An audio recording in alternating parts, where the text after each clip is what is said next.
We'll get back to Collingwood shortly, but I want to talk more about Sam Mitchell, Caro, and what this means for not only Hawthorn, but for their four-time legendary premiership coach in Alastair Clarkson. And it was that man, nearly a month ago to the day, that had this warning for Sam Mitchell. I've got no doubt at some point in time he'll be an AFL coach. The important thing for both Sam and probably Hawthorn too is that he just doesn't do that prematurely. I've seen a lot of guys over the last 10 years, decorated servants of the AFL, become coaches by the time they're 34, 35 or 36 years of age. It's a really, really difficult caper if you go into it prematurely.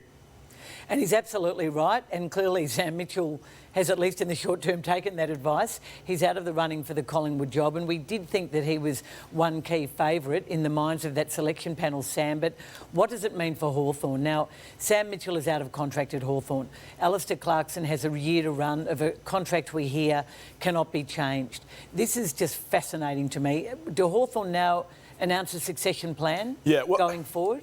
So my read on this is that it could only be one of two things, in my opinion, and that is Sam's been given a role at another club next year which he thinks is a step forward or a step closer to being a senior coach, whether that's a senior assistant somewhere else, or I would have the more likely scenario that Hawthorn has given him some sort of guarantee that he will be Alastair Clarkson's successor, a little bit like Nathan Buckley and Mick Moldhouse. If it's the second of those two options, you've been questioning whether Clarko will be there beyond this year.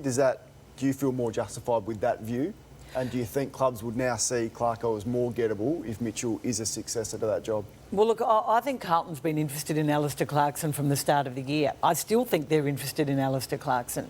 I still think that despite off a brilliant win, the Gold Coast, that there are moves afoot there that Stuart Dew will not, unless things really improve, that he might be under the pump at the Gold Coast, if not this year, then at the end of next year. So Alastair is clearly a very bankable commodity.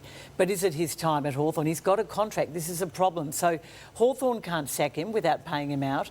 I imagine he also can't entertain offers from anyone else because he's got there's a lot of money riding on this. What's your read on this, Caro, as it stands here right now with Sam Mitchell to be their future coach. Next year or the year after? Well, this is the $1 million, literally $1.2 or $3 million question. Yep. I think that Alastair, it would be great to do a succession plan for next year, but how's Alastair going to feel at the end of this year if he isn't offered a new deal? That hasn't happened to him since pre-premierships. Will Sam be prepared to work with Alastair next year? I'm not sure. We heard Jeff Kennett say a number of times, we will not be talking about Alastair until the end of the season, but things change if suddenly Sam Mitchell, the man they really respect, suddenly starts being spoken to by Collingwood. So maybe it has brought everything to a head, and I'll be fascinated in the next 24 hours what statement Jeff Kennett and Hawthorn make off the back of Sam Mitchell pulling out of this race. If they have prioritised Mitchell over Clarkson, and if it's at the expense of Alastair Clarkson leaving, that's a big mistake. If you've prioritised an untried coach who you don't know can do the job over one of the best we've ever seen, and he leaves, that's a big blue. They might have done a deal, and they've done a deal to learn the ropes next year.